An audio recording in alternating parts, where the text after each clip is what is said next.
ఏందో ఈ నడమ కొత్త కొత్త బండ్లు కార్లు ఒటివటిగా కాలిపోతున్నాయి. నడిచేది నడుస్తుంటేనే కార్లు కాలిపోతున్నాయి. బండ్లు భోగి మంటలలో వస్తువులు లెక్కనే అగ్గి బూడిద అయిపోతున్నాయి.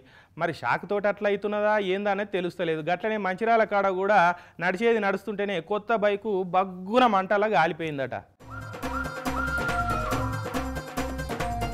అయ్యో ఎట్లా దలగబడుతున్నది చూడురి బండి.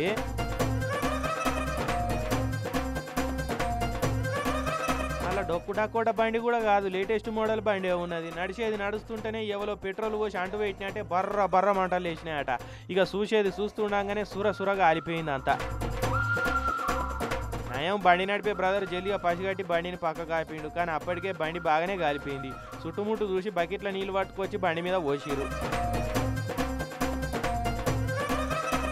కానీ ఏం ఫాయిదా లేకుండా అయిపోయింది కదా. ఒక సైడ్కు సైడే మొత్తం ఎక్కర రాకుండా కాలిపోయింది. ఏందన్నా గిట్ల ఎందుకు అయిందని అడిగితే ఏమో అన్న ఎండ దగడ ఎక్కువ ఉన్నది కదా, ఆ వేడికి బండి ఇంజన్ వేడికి హీట్ ఎక్కి మంటలు అంటుకున్నాయేమో ఏందో అని చెప్తున్నాడు బండి అన్న. కానీ ఏదన్నా షార్ట్ సర్క్యూటో లేదంటే బండి ఓవర్ హీట్ అవుతానో మెయింటెనెన్స్ సరిగా లేకుండానో బండి కాలిపోయే ఛాన్స్ ఉన్నదని బండ్ల ఎక్స్పర్టులు అంటారు. ఏమైనా కూడా బండికి ఇన్సూరెన్స్ ఉంటే ఏమైనా బచాయిస్తాడు, లేదంటే బొచ్చ గుద్దుకున్నాడే ఇక.